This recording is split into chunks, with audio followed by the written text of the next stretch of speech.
Bienvenidos, bienvenidas a Periodistas. Mariana. Buenas noches, buenas noches. Hoy en vivo. Hoy en vivo, última decisión. Decíamos Decisiones 2023. Ayer, 19 de noviembre, última decisión de argentinos y argentinas. Tenemos presidente electo. Exactamente, cronograma electoral cerrado, presidente electo esperando el 10 de diciembre y por supuesto nuestros tres analistas. Nuestros dos y nuestro analista. Analizamos el triunfo de Javier Milei en las urnas ayer, domingo 19 de noviembre. Bienvenidos, bienvenidas, Javier Díaz Araujo, Virginia Morales, gracias. Marilina Trucone. Muchas gracias. Hace relativamente poco estuvimos haciendo el análisis, ¿sí?, de la primera vuelta. Bueno, se dio vuelta. ¿Qué nos dejó? ¿Qué nos dejaron las urnas? ¿Qué nos dejó la elección del pueblo argentino en lo que es el resultado? Bueno, yo creo que un triunfo contundente de uno de los candidatos y creo que claramente un voto en rechazo a la gestión, al menos económica, del gobierno actual, ¿no? Me parece que más allá de los distintos aspectos que atravesaban la circunstancia electoral, hubo un rechazo muy fuerte a la actual gestión que lo hace a Milei presidente. Virginia. Aporto que nos dejó un triunfo de la antipolítica, de un candidato, de una plataforma y de un discurso muy parado en el rechazo a la política a través del concepto de la casta, que lo veníamos hablando, y que ha logrado movilizar emociones, movilizar el voto, canalizar enojos y, me animo a decir en gran parte de los votantes, generar expectativas a futuro. Y de la mano de esto, te agrego una cosita, y este triunfo de la antipolítica pone de manifiesto que la crisis de representación no es solo de los partidos políticos, del sistema político, de las instituciones políticas, sino me parece una crisis mucho más profunda de representación a nivel social, cultural, económico.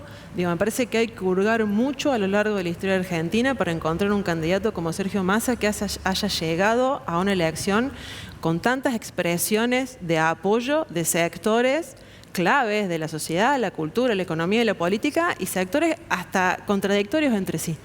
Asimismo, el votante no parece haberse sentido reflejado en esas expresiones. Sí, también para pensar los niveles de participación, digo, esta contundencia en los niveles de participación, 70%, un poquito más, y también la baja proporción de votos en blanco, que eso también es interesante y es un dato, como veníamos pensando en estas elecciones de 40 años de la democracia, digamos, qué pasaba con ese voto en blanco o esas formas de participación, bueno, que se han visto bastante reducidas y qué hacen también el resultado para pensar la contundencia que venían comentando.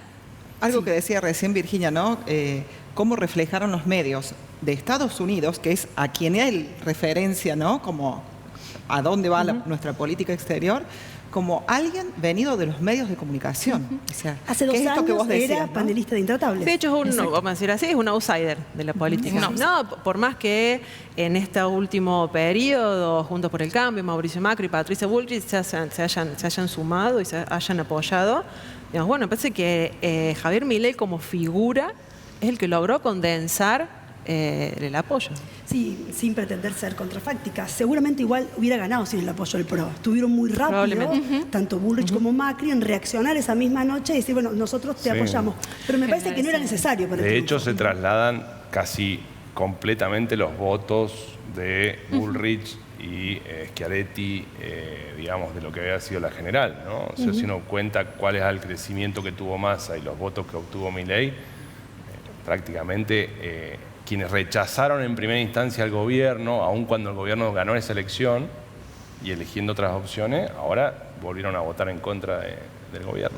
Me parece que otra paradoja, retomando lo que decía Marilina, que nos deja esta elección, es que pensando en el alto nivel de participación y pensando que se ratifica la transparencia de nuestro sistema electoral, asimismo el voto fue hacia alguien que no viene de la política y hacia alguien que no marca que la política es el camino de la transformación y la solución de los problemas, sino que la política es la responsable de nuestros problemas. Está claro. Con este panorama, ¿qué deberíamos esperar en estos 20 días de transición hasta el 10 de diciembre que asuma Milei? Bueno, ojalá que tranquilidad, ¿no? Yo creo que digamos, lo que asoma desde la figura de Javier Milei es incertidumbre en todos los aspectos, porque la verdad es que cuesta saber cuál es su programa de gobierno. O sea, primero dijo unas cosas, después se desdijo. Es incomprobable a priori cuáles son verdaderamente sus intenciones y hasta dónde es capaz de llegar en esas transformaciones que propone. Entonces, si no asume con cierta responsabilidad su rol de presidente electo, puede hacer muchísimo daño en términos económicos, porque es probable que el gobierno tenga poca capacidad de controlar factores económicos desde ahora hasta el 10 de diciembre, ¿no? Y luego, bueno, una vez que asuma ya con la responsabilidad plena, me parece que también, digo, o sea, hablábamos mucho de la grieta previamente y creo que ahora se ha puesto muy de manifiesto, ¿no? Estos balotajes dejan muy partido al electorado en dos partes. Hubo reacciones muy fuertes, yo diría, de la comunidad organizada, ¿no? Todos quienes tenían espacios de organización, cámaras empresariales distintos, salieron en contra de Milei y mucha población suelta en términos de participación política lo apoyó contundentemente. Entonces digo, si hay un gobierno que en perspectiva quiere generar políticas públicas para toda la población o solo para un sector muy reducido, eso también puede ser muy complicado. Sí, creo que hay que esperar responsabilidad del presidente electo, pero también del gobierno en ejercicio, porque su mandato termina el 10 de diciembre. Y creo que es una responsabilidad institucional que ambos comparten, pero también una responsabilidad que lo debemos asumir quienes ocupamos diferentes lugares en los medios, como docentes, etcétera, ¿no? Porque me parece que es una elección que deja, como decía Javier, primero un clima enrarecido, donde ya muchos investigadores, digamos, de diferentes sectores reciben amenazas por sus pronunciamientos, digamos, en un clima como de cierto enrarecimiento al que no estábamos acostumbrados, ¿no? Que parece que eso ya había pasado. Pero también digo, creo que en ese 44% que votó a Massa quedó también una sensación de desconsuelo, de tristeza, de mucha incertidumbre, de un panorama oscuro. ¿Será cierto que eso sucede o no? No importa, pero digo, eso es lo que hoy prima. Entonces, me parece también responsabilidad en cómo transmitimos, en qué expectativas podemos generar, para bien o para mal. Digamos. Me parece una responsabilidad que pienso que debe extenderse también hacia otros sectores. Sí, además con un escenario muy interesante, porque me parece, leyendo y observando, bueno, por primera vez en la historia, tal vez el PJ y la UCR quedan en el mismo sector opositor. Entonces, digamos, tal vez hacernos como ir ahondando, ver cómo se va marcando esa transición, también tiene que ver con esa reconfiguración del escenario político partidario, ¿no? Que en algún punto, digamos, nos descolocan en algún momento para pensar que, bueno, PJ y UCR, como los partidos tradicionales, los grandes partidos de nuestro país, quedan del mismo lado, en un sector de oposición. ¿Bien? Y con relación a esto que vos decías, ¿no? ¿Cuán difícil puede llegar a ser la gobernabilidad cuando precisamente los gobiernos provinciales ya saben que la coparticipación es un tema que Milei dijo que va a poner en discusión? Que la educación y la salud son también de las provincias, ¿no? Que los gobernadores que estaban dentro de Juntos por el Cambio, la mayoría responden al radicalismo, como decías recién, y que hay algunas provincias que tienen gobernadores de partidos provinciales. Exacto. Entonces, ¿cuán difícil va a ser esa gobernabilidad después del 10 de diciembre? Además, la cuestión de la gobernabilidad, tal vez empezar a desmitificar un poco aquellas cosas que venimos siempre pensando desde la ciencia política, tal vez que es la disciplina que compartimos. Bueno, ¿se puede llegar al poder sin una estructura partidaria? Sí. Consolidada, evidentemente. Decíamos que no. Decíamos que no, evidentemente que sí. ¿Qué pasa con los gobernadores? Bueno, ¿tiene gobernadores Milei?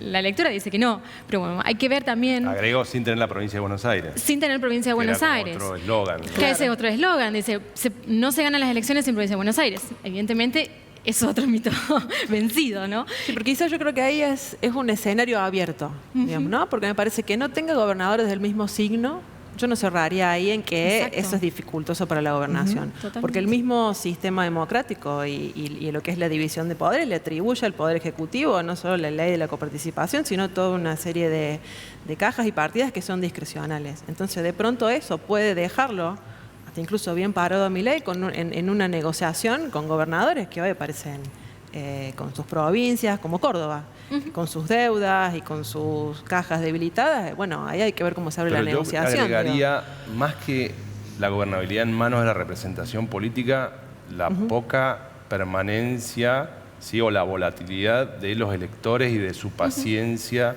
respecto de sus expectativas, ¿no? O sea, decíamos recién que se votó en contra del gobierno, podríamos hablar de las medidas económicas o de la política económica del gobierno. Hay una expectativa, una esperanza de que Milei sea una alternativa respecto a la inflación, por ejemplo, ¿no? ¿Qué pasa si no logra resolverlo rápidamente? ¿Hasta dónde esos votantes van a ser pacientes para poder ver esas transformaciones que él prometió de manera absoluta, ¿no?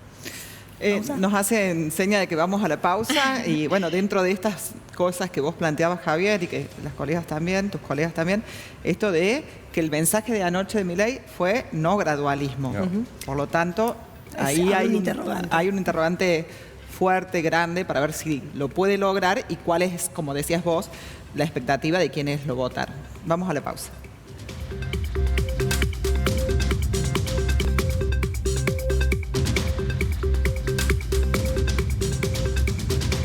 De los ejes centrales de la campaña tuvo que ver con la seguridad. En el discurso de Milei se hizo mucho hincapié en el tema de seguridad para combatir lo que se considera delito, por ejemplo, las manifestaciones de las personas en la calle. Por eso la pregunta que sigue, incluso hoy ratificó diciendo que la vicepresidenta Victoria Villarroel va a estar a cargo de organizar esa área, tanto seguridad como defensa. ¿Cómo imaginan esta nueva reconfiguración de las fuerzas de seguridad? Bueno. Conflictiva, no, perdón. Pero no agrego mucho más. Me parece que una política de ajuste con privatizaciones, como ya ha anunciado, con baja de salarios, nos imaginamos, porque en realidad él quiere ajustar en ese sentido, con subida o eliminación de subsidios, me imagino protestas, y esas protestas represión, lamentablemente, digo. O sea, me imagino una conflictividad social grande. Sí, criminalización de la protesta, creo, ¿no? Tenemos experiencias en la Argentina de saber de qué se trata. Creo que volvemos a eso, ¿no? De hecho, ayer me parece que hubo una serie de puntos claves, algo que no se recuperó, al menos hoy me parece fuertemente en los medios. Javier Milei empezó diciendo buenas noches a los argentinos de bien, ¿no? Y después dijo en la ley todo, fuera de la ley nada, ¿no? Pero como ya en sus 3 primeras palabras fue marcar una diferencia entre si hay argentinos de bien, debemos suponer que hay argentinos de no bien. Bueno, ¿no? Y me parece que eso ya marca un posicionamiento que seguramente se va a poner de manifiesto y reflejar en el Ministerio de Seguridad, en cómo se comandan las Fuerzas Armadas y de Seguridad, que va a estar atravesada permanentemente por esto y cómo se vaya moviendo ambiguamente esto, ser argentino de bien o no serlo. Sí, porque además, pensando en otras experiencias de nuestro país, que el Estado no puede meramente retirarse sin que haya puntos de tensión o conflictividad social. Entonces, digamos, frente a ese discurso de retirar, digamos, en esos lugares en que el Estado llega, en determinados lugares, áreas, no es que de un día para el otro se puede lograr. Hay cierta cuestión, digamos, como siempre, como de costumbre que va sumándole a la institucionalidad misma del Estado, tanto en su nivel nacional, provincial y local, ¿no? Y que el Estado, frente a esas costumbres, esas dinámicas que se van generando, no meramente puede retirarse. Y ese retiro siempre va acompañado de tensiones, conflictos sociales que, bueno, digamos, repercuten en esta cuestión de pensar entre la represión, la seguridad, las formas de la interacción en el espacio público, al fin y al cabo. Y me parece que sumado a lo que venimos diciendo, este escenario que comparto que puede darse, sumado a que no quedan líderes de la oposición política o del campo popular de protestas, me parece, ¿no? Con espacios o márgenes para crear espacios de representación. Al menos hoy eso no está nada claro, ¿no? No es lo mismo de una protesta conducida, con liderazgos fuertes y reconocibles, a que no. En la Argentina tenemos mucha trayectoria en esto. Habrá que ver qué pasa cuando eso no está. Cuando no son detrás de una organización. Sí, orgánicamente. Sí, de una organización. Ya hubo toda una fantasmalización, es decir, existe la palabra de quienes han venido liderando a lo largo de los años la protesta, tanto desde sectores gremiales, sectores de derechos humanos, incluso sectores de la misma izquierda. Sí. No, incluso me animo a pensar en la oposición, ¿no? O sea, porque también va a suceder que si estas medidas, como él plantea, van a ser muy contundentes y rápidas, digo, la reacción de la oposición por la constitución del Parlamento, a lo mejor no esté dado en ese debate parlamentario, sino que sean en manos de decretos de necesidad y urgencia. Y frente a esas situaciones, digo, el Parlamento no puede hacer mucho. Digo, hay una comisión bicameral, pero que en realidad tampoco tiene mucha importancia. Y bueno, y entonces el lugar de disputa política se va a dar en otro lado, lo cual puede ser complejo. Y que ya quedó, por ejemplo, ratificado por Miriam Bregman, que bueno, hoy que bueno, estaremos en las calles. O sea, es el lugar depositario, digamos, de la manifestación o de la presencia, digamos, en las calles. Bueno, ya hay como una puntita para tener en cuenta y que, bueno, creo que va a ser un elemento que va a jugar mucho, me parece, en estos tiempos. Lamentablemente. Y con relación a este Ministerio de Capital Humano, en donde están insertos educación, salud, que también son valores que en Argentina siempre han estado, digamos, como que nos identifican, nos representan en América Latina. ¿Cómo creen ustedes que puede llegar a impactar? Formamos parte de una universidad pública.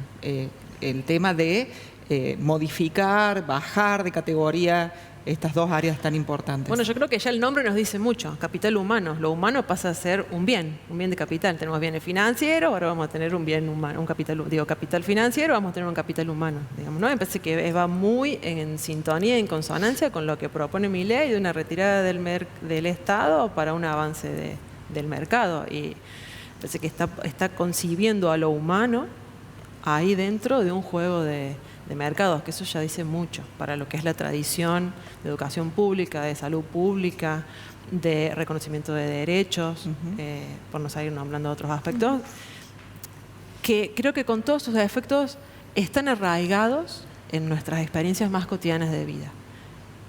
Sí. Sí.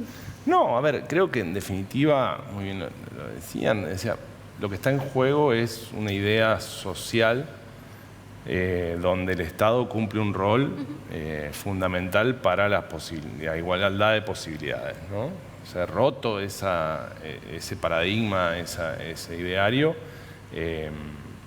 todas las instituciones que de alguna manera están vinculadas al Estado, en el caso de las universidades particularmente, van a sufrir claramente una reducción presupuestaria, me imagino, y van a ir a condicionar el despliegue de su capacidad de inserción, de incorporación de distintos estudiantes.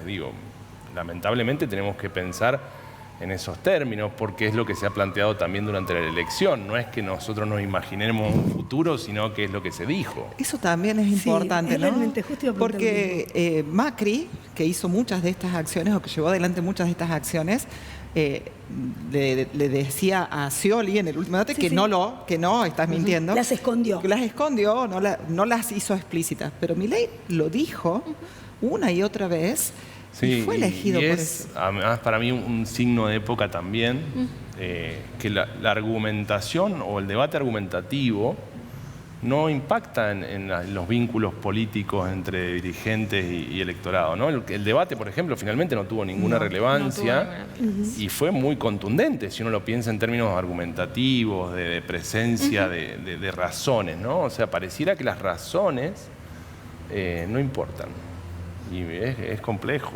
Entonces, ¿qué de Milei permeó tan fuertemente? Porque esto decía Paula, no escondió su programa de gobierno, por el contrario, lo verbalizó una y otra vez. ¿Qué hizo que permeara tan fuerte en la sociedad, tanto que el 55% yo lo pondría así. A ver. La política no se reduce a los mejores argumentos racionales, ¿no? Me parece que hoy estaríamos de acuerdo en la ciencia política que un componente fundamental, importante para entender la política son las emociones, las pasiones, digamos, ¿no? Y entonces podemos pensar que un candidato, una fuerza política, un espacio, genera capacidad de movilización, capacidad cuando logra identificación. Y esas identificaciones no se reducen a poder explicar bien, a dar argumentos que parecen ser más racionales que otros. De hecho, esto se acentuó en las últimas semanas de la campaña de Massa. En quizás abandonar esos discursos que decimos, parece una mística, parece algo, a ir sector por sector, diciéndole, bueno, este es tu problema, vos tenés un crédito UBA, yo te voy a dar una solución, vos sos jubilado. Bueno, ¿no? A cada uno le fue diciendo, pero desde un argumento de racionalidad, digamos, ¿no? Me parece que Milei apeló permanentemente a movilizar pasiones, positivas o negativas, y logró que entonces la mayor parte de los ciudadanos y ciudadanas argentinas inscriban ahí sus frustraciones, sus problemas y también sus expectativas. Una cosa que hablábamos al principio, antes de entrar, era la incapacidad de los dos grandes partidos tradicionales de proyectar la posibilidad de una vida mejor. O sea, el peronismo claramente representaba esa posibilidad de vivir mejor, ¿no? De conseguir mejores condiciones de vida. Eso lo perdió el peronismo y claramente el radicalismo también, ¿no? Marilina, estamos ya sí, también... cierta cuestión de volatilidad, porque bueno, es decir, lo votamos, después veremos si cumple o no, si lo hace o no, pero bueno, creo que ahí el rasgo de volatilidad en el voto es muy interesante y también, bueno, para ver estos pases, digamos, de todas las instancias previas electorales y bueno, las que hoy finalmente nos conducen a que Javier Milei es nuestro próximo presidente, ¿no? Gracias. Me queda una pregunta, pero va a quedar para la próxima. ¿Quién va a asumir el rol de líder de la oposición?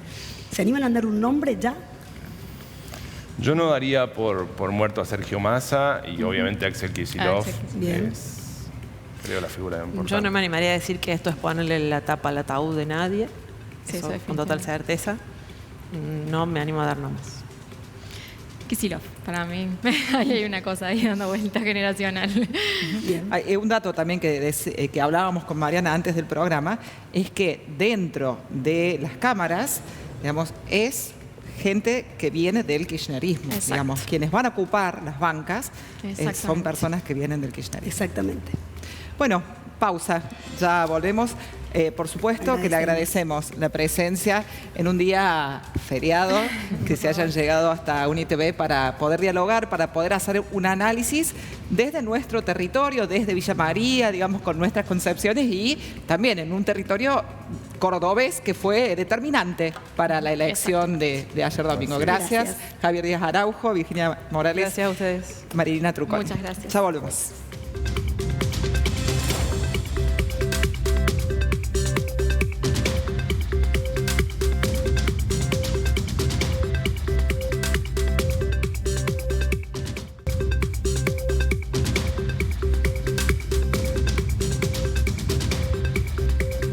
Primero que nada, celebrar los 40 años de democracia. Nuevamente, nuestro país pudo ir a las urnas, pudo manifestarse libremente. Un sistema electoral que ha evidenciado que es fuerte, que no tiene demasiado espacio para el fraude. Un montón de dudas que se pusieron previo a la elección han quedado echadas por tierra. La ciudadanía se expresó y lo hizo en forma contundente. Como segundo punto, también respetar profundamente que hay un montón de ciudadanos y ciudadanas que ven con mucha esperanza la apertura de un nuevo proceso que se va a dar a partir del 10 de diciembre de la mano de Javier Milei. Hoy se podía escuchar a muchos diciendo, bueno, veremos qué va a pasar. Hay esperanza que ojalá sea resarcida con creces por el candidato y como tercer elemento, rescatar varias de las frases que han dejado nuestro analista y nuestras analistas vinculados con el clima social que se puede vivir ante algunas medidas que pueden significar recortes contundentes en el ingreso de la población argentina, recortes en materia de subsidios, recortes en materia de ingresos, recortes en materia de salud o de obra pública. En todo ese sentido se abre un gran interrogante que va a tener que empezar a responderse mañana mismo, en esta transición de aproximadamente 3 semanas. Sumando a lo que decía Mariana, en esto de acompañar a quienes eligieron a Milei y a quienes no lo hicieron desde el respeto, ¿no?